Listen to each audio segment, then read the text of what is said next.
కొరకు క్రీస్తు, నీ కొరకు క్రీస్తు. ఈ సాయంకాలంన దేవుని యొక్క వాక్యము వినేదానికి వచ్చినటువంటి దేవుని పిల్లలందరికీ యేసు ప్రభు నామంలో శుభములు. దేవుని యొక్క వాక్యం నీ జీవితానికి పునాది లాంటిది. నీ జీవితాన్ని అది కట్టి అభివృద్ధిపరిచి ఫలింపచేసేటటువంటి శక్తి కలిగినటువంటిది. అదే దేవుని వాక్యం. దేవుని యొక్క వాక్యానికి ఆ శక్తి, ఆ బలము ఉంది. ఎందుకంటే దేవుని యొక్క వాక్యం ఆత్మ, దేవుని యొక్క వాక్యము సత్యము అయి ఉన్నదని చెప్పి బైబిల్లో రాయబడింది. కాదు ఈ పుస్తకంలో రాయబడినటువంటి వాక్యము మిగిలిన పుస్తకాల్లో ఉండేటటువంటి వాక్యాల వంటిది కాదు. కేవలము దీంట్లో మాత్రమే మీకు జీవం అనేటటువంటిది, సత్యం అనేటటువంటిది మనకు కనిపిస్తుంది. దానికి రుజువు ఏమిటి అంటే ఈ దేవుని యొక్క వాక్యాన్ని చదివి అనేక మంది జీవితాలు మార్చబడి దేవునికి మహిమకరంగా మార్చబడ్డాయి. ఈ సాయంకాలంన మనము ఒక ముఖ్యమైనటువంటి విషయాన్ని ప్రస్తావిస్తాం. అది చెప్పిన తర్వాత నేను దేవుని యొక్క వాక్యాన్ని నేను మీతో చదివి పంచుకుంటాను. మన చుట్టుపక్కల ఉండేటటువంటి వ్యక్తుల్లో, ముఖ్యంగా క్రైస్తవ సమాజంలో, క్రైస్తవ కుటుంబాల్లో ప్రార్థన చేయలేనటువంటి వ్యక్తుల్ని చాలా మంది చూస్తూ ఉంటాం. దేవుని యొక్క వాక్యం పట్ల ఆసక్తి లేనటువంటి మనుషుల్ని చాలా మంది చూస్తూ ఉంటాం.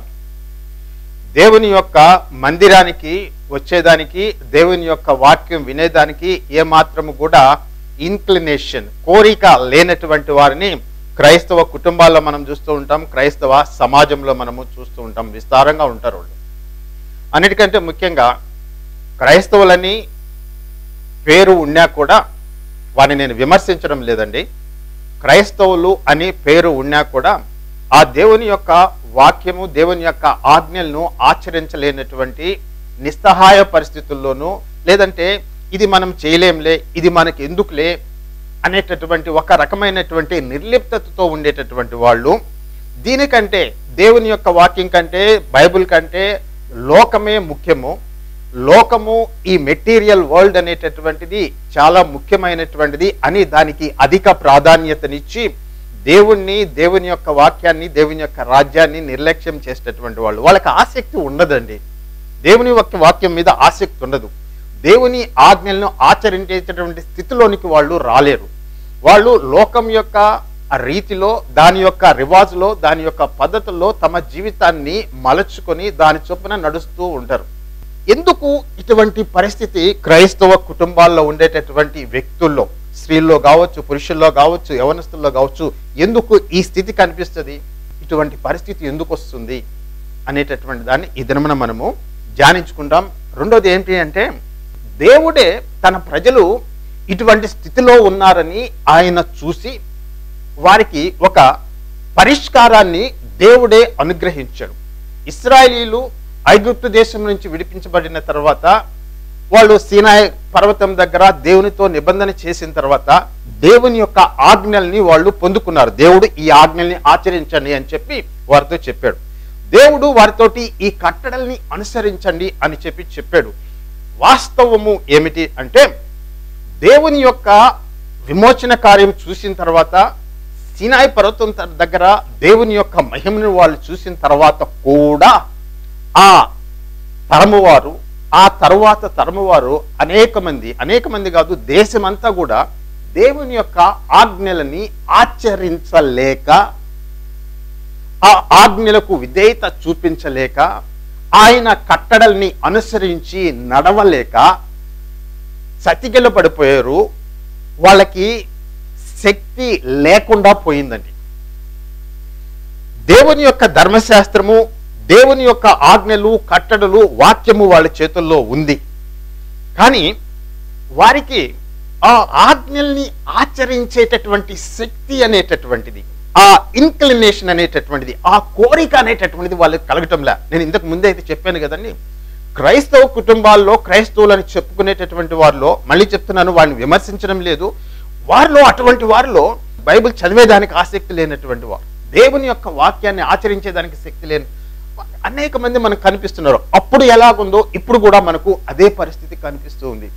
దేవుడు ఆ పరిస్థితిని చూసి దేవుడు ఏం చేశాడంటే దీనికి సొల్యూషన్ ఒకటి ఇచ్చాడండి. దీనికి ఒక పరిష్కారాన్ని ఇచ్చాడు. ఏ విధంగా ఒక వ్యక్తిని దేవుడు తన ఆజ్ఞలని ఆచరించేటట్లు చేసుకుంటాడు, ఏ విధంగా దేవుడు ఒక వ్యక్తి యొక్క ఆలోచనల్ని తలంపుల్ని మార్చి తన్ను ప్రేమించుకునేటట్లు దేవుడు చేస్తాడు. ఆయన చేసినటువంటి కార్యం ఏంటి అనేటటువంటి దాన్ని ఈ దినమున మనము చూడబోతూ ఉన్నాం. దేవుడే ఆ వాక్యాన్ని మనకు అక్కడ పెట్టాడండి. అది అటు ఇశ్రాయేలీయులకి వర్తిస్తుంది, ఇటు క్రైస్తవ సమాజంలో క్రైస్తవ కుటుంబాల్లో ఉండేటటువంటి అనేక మంది బిడ్డలకి కూడా అది వర్తిస్తుంది. ఆ వాక్య భాగాన్ని నేను చదువుతానండి. యెహెజ్కేలు గ్రంథము 36వ అధ్యాయము 25వ వచనం నుంచి 27వ వచనం వరకు చదువుతాను. మీ అపవిత్రత యావత్తు పోవునట్లు నేను మీ మీద శుద్ధ జలమును చల్లుదును. మీ విగ్రహముల వలన మీకు కలిగిన అపవిత్రత అంతయు తీసివేసేదను. నూతన హృదయము మీకు ఇచ్చేదను, నూతన స్వభావము మీకు కలుగ చేసేదను. రాతి గుండెను మీలో నుండి తీసివేసి మాంసపు గుండెను మీకు ఇచ్చేదను. నా ఆత్మను మీ అందుంచి నా కట్టడలను అనుసరించువారుగాను నా విధులను గాయకుని వారుగాను మిమ్మల్ని చేసేదను అని చెప్పి భ్రష్టులైపోయినటువంటి ఇశ్రాయేలీయులతోటి దేవుని యొక్క వాక్యాన్ని ఆచరించలేనటువంటి బలహీనమైనటువంటి స్థితిలో పాపంలో పట్టబడి దేవుని పట్ల ఎటువంటి ఆసక్తి లేక విశ్వాసఘాతుకములోనికి దిగిపోయినటువంటి ఇశ్రాయేలు దేశంతో దేవుడు మాట్లాడుతూ ఉన్నాడు. వాళ్ళలో దేవుడి ఆజ్ఞలని ఆచరించేటటువంటి కోరిక గాని శక్తి గాని బలము గాని ఏమీ లేవండి. వారి గుండె ఎటువంటి గుండె అంటే రాతి గుండె. రాయి స్పందించదు. రాతికి ఆ స్పందన అనేటటువంటిది, ఆ చేతన అనేటటువంటిది రాతికి ఉండదు. కేవలము మాంసపు గుండెకు మాత్రమే ఉంటుంది, అది కొట్టుకుంటుంది.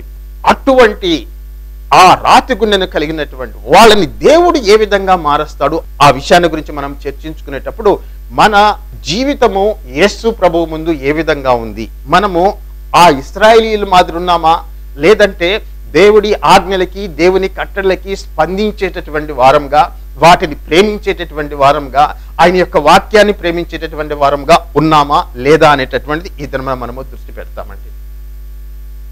ఈ వాక్య భాగం అంతట్లో నేను ఒక్క వాక్యాన్ని మాత్రమే నేను తీసుకుంటూ ఉన్నాను. నేను ఫోకస్ చేసేటటువంటి విషయం ఏంటి అంటే అక్కడ ఒక మనకు వర్తించేటటువంటి, మనకు పరిష్కారము చూపించేటటువంటి, మనకు విడుదల కలిగించేటటువంటి ఒక ఆసక్తికరమైనటువంటి వాక్యాన్ని దేవుడు పాత నిబంధన కాలంలో, పాత నిబంధనకు మాత్రమే అది వర్తించదు, ఇప్పుడు నూతన నిబంధనలో పర్టికులర్గా ఆ నిబంధనలో దేవుడు జనుల పట్ల చేయబోయేటటువంటి కార్యము అదంతా కూడా ఆ వాక్యంలో రాయబడింది.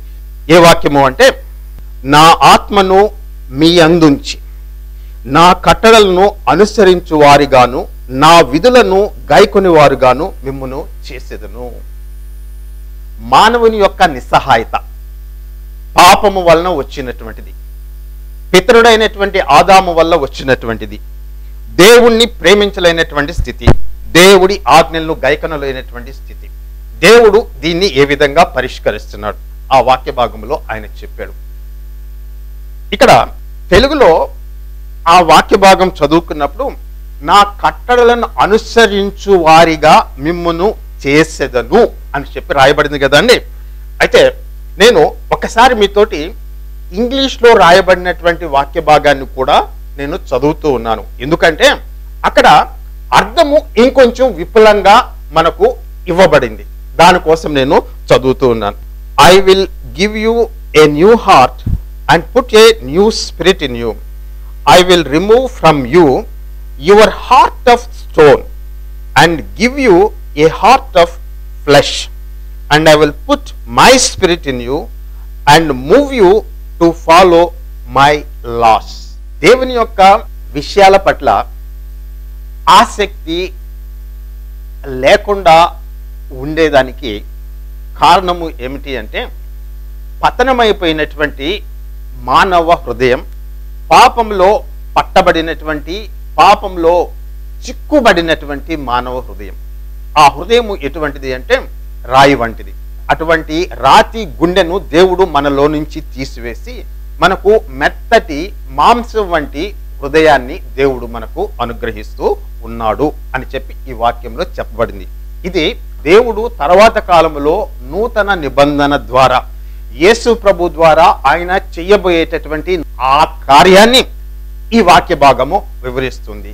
ఆ నూతన నిబంధనలో ఆ యేసు ప్రభు ద్వారా దేవుడు ఆయన మీద విశ్వాసం ఉంచినటువంటి వారికి ఆయన చెయ్యబోయేటటువంటి కార్యము ఏమిటి అంటే, వారిలో ఆయన తన ఆత్మని ఉంచి వారిని ఆయన కదిలిస్తాడు అని చెప్పి రాయబడింది. I will move you, I will put my spirit in you and move you to follow my decrease.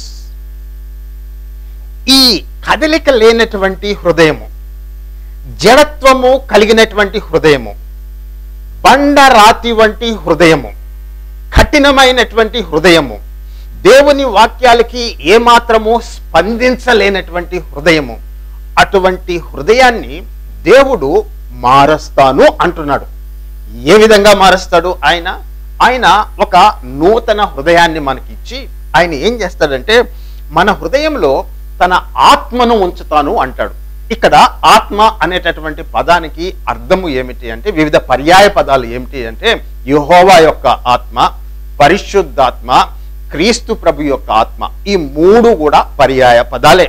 ఆ ఆత్మ, దేవుని యొక్క ఆత్మ ఒక వ్యక్తి హృదయంలోనికి ప్రవేశించినప్పుడు ఆ వ్యక్తి హృదయంలో అనేకమైనటువంటి గొప్ప మార్పులు అనేటటువంటివి జరుగుతాయండి. దేవుని యొక్క ఆత్మ నీ హృదయంలోనికి ప్రవేశించి నీలో కార్యము గాని చెయ్యకపోతే నువ్వు దేవుని యొక్క ఆజ్ఞలను ఆచరించలేవు. దేవుని యొక్క ఆత్మ నీ హృదయంలో ప్రవేశించి ఆత్మ కార్యము నువ్వు జరిగించకపోతే బైబుల్ చదివేదానికి నీకు ఆసక్తి ఉండదు. నీకు దేవుని యొక్క సంఘం పట్ల ఆసక్తి ఉండదు. దేవుని యొక్క వాక్యం చదివి దాని యందు సంతోషించాలి అనేటటువంటి మనస్సు నీకు ఉండదు. ఎందుకు అంటే నువ్వు పతనమైనటువంటి స్థితిలో ఉన్నావు. పాపముతోటి పతనమైనటువంటి స్థితిలో నువ్వు ఉన్నావు. దాని నుంచి విడిపించకపోతే నీ పాత హృదయాన్ని దేవుడు తీసివేసి మెత్తటి మాంసం వంటి హృదయాన్ని నీకు ఆయన గాని అమర్చకపోతే దేవుడి యొక్క ఆజ్ఞలకి నువ్వు స్పందించలేవు.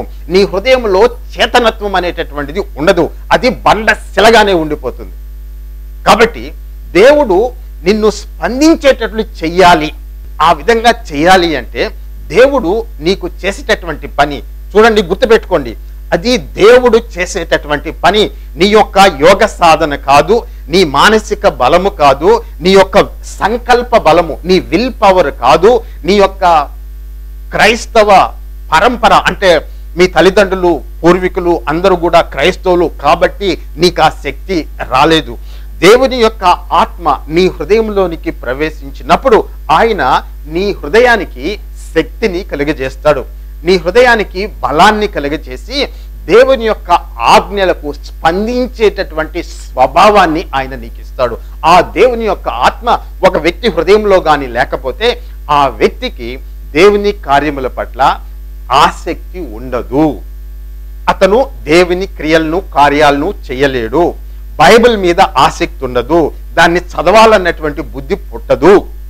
అంటే దేవుడు ఈ తన ఆత్మని నీ హృదయంలోనికి ప్రవేశించినప్పుడు నీ ఇంక్లినేషన్స్, నీ డిజైర్స్ అనేటటువంటివి మారిపోయి దేవుని యొక్క ఆజ్ఞలకి స్పందించేటటువంటి స్వభావము నీకు కలుగుతుంది.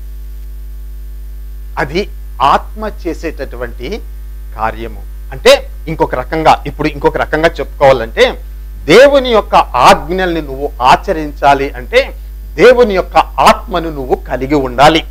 ఇశ్రాయేలీయుల్లో ఆ కాలంలో వారికి ధర్మశాస్త్రం అనేటటువంటిది, కట్టడలు అనేటటువంటివి ఉండేటటువంటివి, కానీ వారికి వాటిని ఆచరించేటటువంటి శక్తి బలము అనేటటువంటిది వారి దగ్గర లేదు.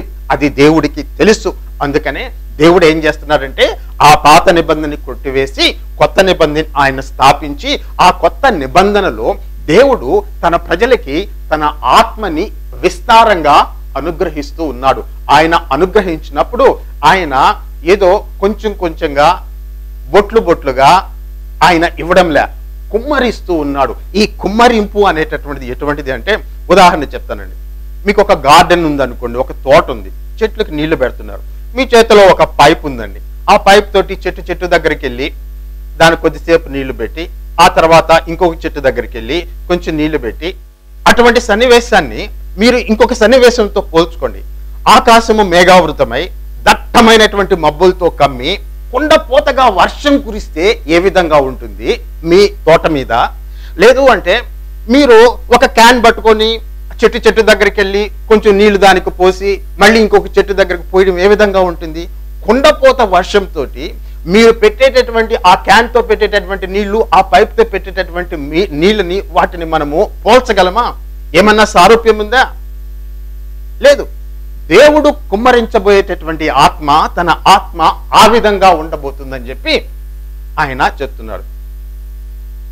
అంత్యకాలమందు అందరి జనముల మీద నా ఆత్మను కుమ్మరించదును. వాటినే 2 బొట్లు రాల్చడం, అక్కడ రాల్చడం, ఇక్కడ రాల్చడం కాదు. పాతకాలంలో ఇశ్రాయేల్ దేశంలో కేవలము రాజు మీద, యాజకుడి మీద, ప్రవక్త మీద దేవుని యొక్క ఆత్మ వచ్చేటటువంటిది. అడపా తడపా ఇతరుల మీద వచ్చేటటువంటిది. దేవుని యొక్క ఆత్మ దిగేటటువంటి వాడు. సామాన్య జనులకి ఇది ఉండేటటువంటిది కాదు.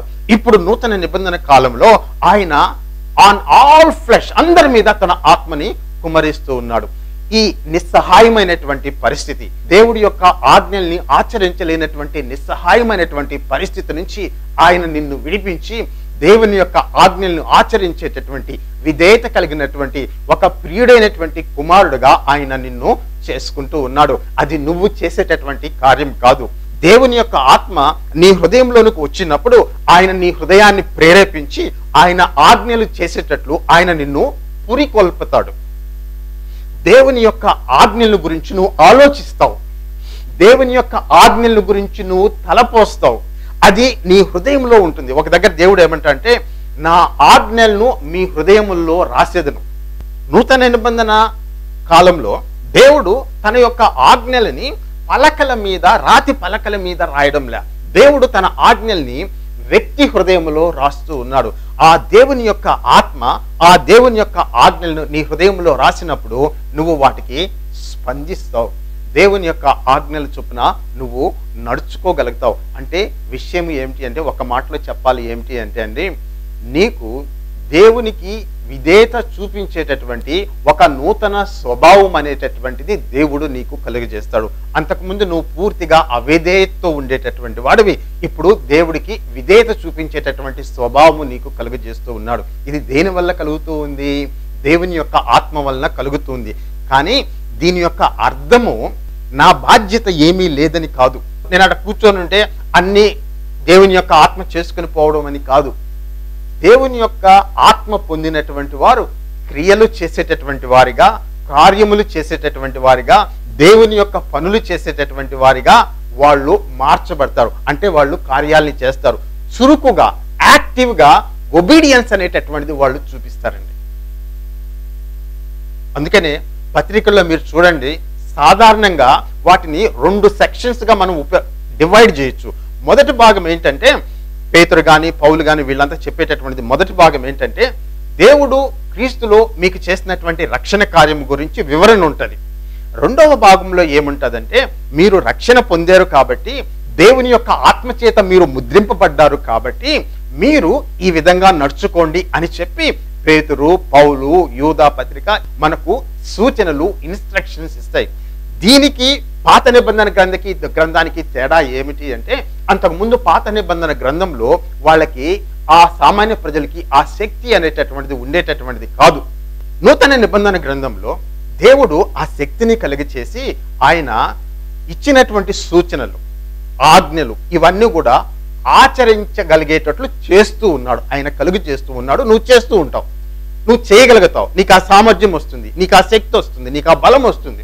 ఆయన ఆజ్ఞను చేసేదానికి నీకు శక్తి, బలం అనేటటువంటిది కలుగుతూ ఉంది. కాబట్టి నూతన నిబంధనలో ఉండేటటువంటి ఒక ప్రత్యేకమైనటువంటి విషయం ఏమిటి అంటే, దేవుడు తన ఆత్మను నీ యందుంచి నీ యొక్క స్వభావాన్ని ఆయన మార్చివేస్తాడు. ఆయన నీ ఇంక్లినేషన్స్ అనేటటువంటి వాటిని, నీకు కొన్నిటి పట్ల ఆసక్తి ఉంటుంది, కొన్ని చేయాలని చెప్పి అనుకుంటావు. అన్నిటికంటే ముఖ్యంగా ఈ లోకం పట్ల నీకు విపరీతమైనటువంటి ఆసక్తి, ఆకర్షణ, మోహము అనేటటువంటిది నీకుంటది. లోకం పట్ల ఆసక్తి అంటే రక్షణ పొందక ముందు నువ్వు లోకం యొక్క పద్ధతిలో జీవించాలనేటటువంటి స్వభావం కలిగినటువంటి వాడివి. దేవుని యొక్క ఆత్మ వచ్చి నీ హృదయంలో ప్రవేశించినప్పుడు, ఆయనకి నీకు నూతన హృదయాన్ని ఇచ్చినప్పుడు, నువ్వు ఆ లోకం యొక్క పద్ధతుల్ని, రీతిని, రివాజుల్ని నువ్వు క్రమేపీ వదిలిపెట్టేసుకొని దేవుని యొక్క రాజ్యంలో నువ్వు స్థిరపరచబడతావు. దేవుని యొక్క ఆత్మ చేసేటటువంటి పని అండి. I will move you to obey my commandments. I will move you to obey my decrease. Move అంటే అర్థం ఏమిటి అంటే అండి, కదిలించడం. గాలి కదులుతుందండి. సముద్రంలో ఉండే అలలు కదులుతూ ఉంటాయి, స్థిరంగా ఉండవు. చెరువులో ఉండేటటువంటి నీళ్ళు ఎప్పుడు స్థిరంగా ఉంటాయి, కదలవు. గాలి ఒక ప్రదేశం నుంచి ఇంకొక ప్రదేశానికి కదులుతుంది. నదుల్లో ఉండేటటువంటి నీళ్లు ప్రవహిస్తూ ఉంటాయి. సముద్రంలో ఉండేటటువంటి అలలు నిరంతరము కదులుతూ ఉంటాయి. కదలిక అంటే అది చలనము లేకుండా జడత్వంతో ఆ విధంగా ఒకే రకంగా ఉండిపోవడం అనేటటువంటిది కాదు. ఆయన ఐ విల్ మూవ్ యూ అని చెప్పినప్పుడు I will cause you to obey my commandments. దాని యొక్క అర్థం ఇది. నేను కదిలిస్తాను నీ హృదయాన్ని. ఇప్పుడు నీ హృదయంలో స్పందన లేదు, ఇప్పుడు నీ హృదయంలో జడత్వం లేదు, ఇప్పుడు నీ హృదయంలో దేవుని పట్ల ఆసక్తి లేదు. బైబిల్ పట్టుకుంటే నీకు బహుశా నిద్ర రావచ్చు, దేవుని యొక్క వాక్యం వినాలంటే నీకు బోరు కొట్టచ్చు. దానికి బదులుగా అనేకమైనటువంటి టీవీ ప్రోగ్రాముల్లో నువ్వు నిమగ్నమైపోయి ఉండొచ్చు. అవే నీకు ఎక్కువ ఆసక్తి కలిగి చేయవచ్చు. లోక వార్తలకి నీకు విపరీతమైనటువంటి ఆసక్తి. ఇటువంటివన్నీ కూడా నీ హృదయంలో ఉంటాయి. దేవుని యొక్క ఆత్మ చేసే పని ఏంటంటే నిన్ను చిన్నగా వాటి నుంచి విడిపించి దేవుని యొక్క కార్యాల పట్ల, దేవుని యొక్క ఆజ్ఞల పట్ల, ఆయన యొక్క రాజ్యం పట్ల నీకు ఆసక్తిని కలిగి చేస్తాడు. దేవుని యొక్క ఆత్మ నీ ఇన్క్లినేషన్ అనేటటువంటిది మారుతుంది, నీ డిజైర్స్ అనేటటువంటివి మారుతాయి. ఏమండి, నీకు సామర్థ్యం అనేటటువంటిది వస్తుంది. దేవుని యొక్క ఆత్మ నీ హృదయంలో కలిగజేసేటటువంటి ఒక గొప్ప విషయం ఏంటి అంటే దేవుని యొక్క ఆజ్ఞల్ని ఆచరించేదానికి నీకు శక్తి కలుగుతుంది. నీ అంతఃకరణంలో దేవుని యొక్క ఆత్మ పనిచేసి ఆ ఆజ్ఞని ఆచరించేటట్లు ఆయన శక్తి కలిగజేస్తాడు. ఎంత భిన్నమైనటువంటిది చూడండి. లోకంలో ఉండేటటువంటి వాళ్ళకి, క్రైస్తవ జీవితానికి, క్రైస్తవ విశ్వాసానికి ఎంత తేడా కనిపిస్తుందో మీరు చూడండి. ఇక్కడ దేవుడు తన ఆత్మ ద్వారా నీకు శక్తిని కలిగచేసి ఆయన చిత్తము చొప్పున నడిచేటట్లు ఆయన నిన్ను చేసుకుంటాడు. అది దేవుని యొక్క ఆత్మ కార్యము. కాబట్టి ఆ దేవుని యొక్క ఆత్మ లేకుండా నువ్వు దేవుని పనులు చేయలేవు. చర్చిలో ఒక డీకన్గా ఎలక్ట్ కావడము, కాన్ఫరెన్స్లు రన్ చేయడము, ఇవన్నీ చేసేదానికి ఒక వ్యక్తి దేవుని యొక్క ఆత్మ చేత నింపబడవలసినటువంటి అవసరం లేదు.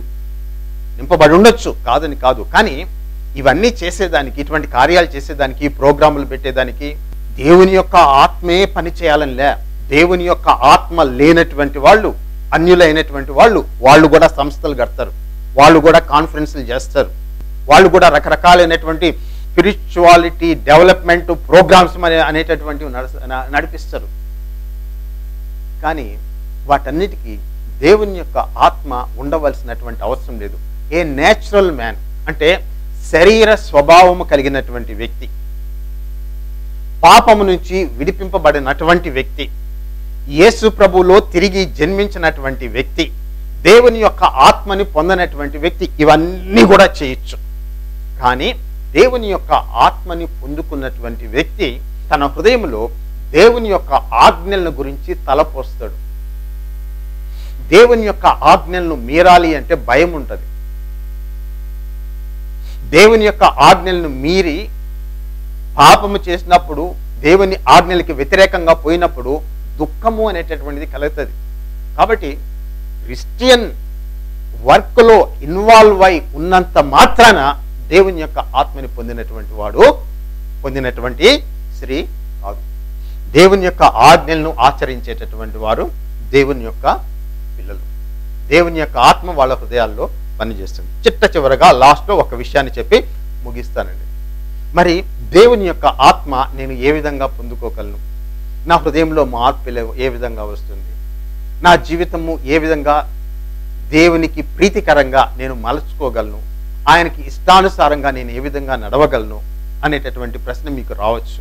దానికి నువ్వు చేయవలసినటువంటిది ఏంటి అంటే, మొట్టమొదటి స్టెప్, ఫస్ట్ స్టెప్ ఏంటి అంటే, నువ్వు యేసు ప్రభుని రక్షకుడుగా, ప్రభువుగా, దేవుడుగా స్వీకరించాల.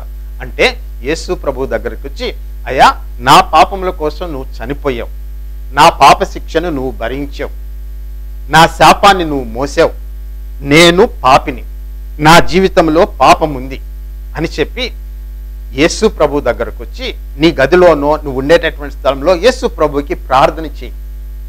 ఈ ప్రార్థన చాలు, ఇంతకంటే గొప్ప ప్రార్థన ఏమీ అవసరం లేదు. నిజంగా చిత్తశుద్ధితో, నిజాయితీతో నీ హృదయమును యేసు ప్రభువు దగ్గర కుమ్మరించి, ప్రభువా నా దగ్గర ఈ పాపం ఉంది, దీని నుంచి నన్ను విడిపించు అని నువ్వు గాని ప్రార్థన చేస్తే, దేవుడు నిన్ను నీ పాపముల శిక్ష నుంచి విడిపించి ఆయన నిన్ను పరిశుద్ధాత్మ అను వరముతో నింపుతాడు. అది మొట్టమొదటి అడుగు. ఆ పరిశుద్ధాత్మ అనే వరము నీకు ఇవ్వబడినప్పుడు ఇప్పుడు నేను మీతో పంచుకున్నటువంటి విషయాలు ఏంటది? నా ఆత్మను మీ అందుంచి నా ఆజ్ఞలను అనుసరించువారుగాను, నా కట్టడలను చొప్పున నడుచుకునివారుగాను నేను మిమ్మును చేసేదను అనేటటువంటి ఆ వాక్య భాగము నీ జీవితంలో ఆచరణలోకి రావడం నువ్వు చూస్తావు. అది దేవుడు నీ పట్ల చేస్తాడు. నువ్వు చేయవలసినటువంటి పని ఏమిటి అంటే, ఆ పరిశుద్ధాత్మని పొందుకునేదానికి ఈ చిన్న ప్రార్థన చిత్తశుద్ధితో చేయి. ఖచ్చితంగా ఈ ప్రార్థన అవసరం. ఎందుకంటే యేసు ప్రభువు లేకుండా దేవుని యొక్క ఆత్మ ఒక వ్యక్తిలోనికి వచ్చి నివాసం అంటూ ఉండడు. ఆయన మొట్టమొదటిగా ఆ వ్యక్తి యొక్క పాపములు యేసు ప్రభు రక్తం చేత కడగబడి శుద్ధి చేయబడిన తర్వాత ఆ శుద్ధి చేయబడినటువంటి ఆ వ్యక్తి యొక్క హృదయంలోనికి, ఆ మనసులోనికి పరిశుద్ధాత్మ వచ్చి నివాసము చేయడం ప్రారంభిస్తాడు. ఆయన నివాసం చేయడం ప్రారంభించినప్పుడు ఆయన దేవుని ఆజ్ఞలను ఆచరించేటటువంటి శక్తిని ఆయన నీకు అనుగ్రహిస్తాడు. సో నువ్వు మొట్టమొదటిగా యేసు ప్రభు దగ్గరికి వచ్చి ఈ చిన్న ప్రార్థన చేయి. ఆయన నీకు పరిశుద్ధాత్మను అనుగ్రహిస్తాడు. పరిశుద్ధాత్మ నింపుదల అనేటటువంటిది కేవలము ఆ ఒక్క నిర్ణయంతో ఆగిపోదు. దేవుడు నీ జీవితంలో ఆ తర్వాత, అంటే యేసు ప్రభుని రక్షకుడుగా అంగీకరించిన తరువాత నీకు అనేకమైనటువంటి పరిశుద్ధాత్మ యొక్క అనుభవాలు, పరిశుద్ధాత్మ నింపుదల అనేటటువంటిది అనేక సందర్భాల్లో ఆయన ఇస్తాడు. కాబట్టి మొట్టమొదటిగా నువ్వు చేయవలసినటువంటి పని, దేవుని పట్ల నాకు ఎందుకు ఆసక్తి లేదు, బైబిల్ నేను ఎందుకు చదవలేకపోతున్నాను, గుడికి నేను ఎందుకు పోలేకపోతున్నాను, గుడి కంటే కూడా లోకమే నాకు ఎక్కువ ఆసక్తిగా ఉంది, గుడి కంటే కూడా లోక వార్తలే నాకు ఎక్కువ ఆసక్తిగా ఉన్నాయి, ఈ స్వభావము నుంచి ఏ విధంగా విడిపింపబడతాను అటువంటిది నీకు కలుగుతూ ఉంటే ఈ దినమున నేను నిన్ను యేసు ప్రభు దగ్గరికి ఆహ్వానిస్తూ ఉన్నా. ఆయన నిన్ను మార్చగలిగినటువంటి దేవుడు. ఆయన నీ జీవితాన్ని కడతాడు, నిర్మిస్తాడు, నీ జీవితాన్ని నడిపిస్తాడు, నీ జీవితాన్ని ఫలింపచేస్తాడు. నీకు ఎన్నడూ ఎవ్వరూ ఈ లోకము ఇవ్వలేనటువంటి అద్భుతమైనటువంటి శాంతిని, సమాధానాన్ని నీ హృదయంలో ఆయన కుమ్మరిస్తాడు. నీ స్థితి ఏదైనా సరే, పేదరికమైనా సరే, ధనిక స్థితి అయినా సరే, చదువు ఉన్నా లేకపోయినా, స్త్రీలైనా పురుషులైనా, యవనస్తులైనా, ప్రతి ఒక్కరిని కూడా యేసు ప్రభు అంగీకరిస్తాడు. ఎవరిని ఆయన తృణీకరించడు. కాబట్టి ఈ సాయంకాలం నువ్వు దేవుని దగ్గరకు వచ్చి ఈ ప్రార్థన నువ్వు యేసు ప్రభువుని అంగీకరించు. రెండోది ఏమిటి అంటే, ఆ పరిశుద్ధాత్మ శక్తి నాకు కావాలి అని చెప్పి నువ్వు అడుగు. పరిశుద్ధాత్మ కోసం అడిగితే దేవుడు ఎట్టి పరిస్థితుల్లో కూడా ఆయన తృణీకరించడు. ఈ వాక్యము మిమ్మల్ని బలపరిచి దేవుని యొక్క బలమైనటువంటి సాక్షులుగా నిలబెట్టాలని కోరుకుంటూ యేసు నామంలో ఆమెన్ పలుకుతున్నాను.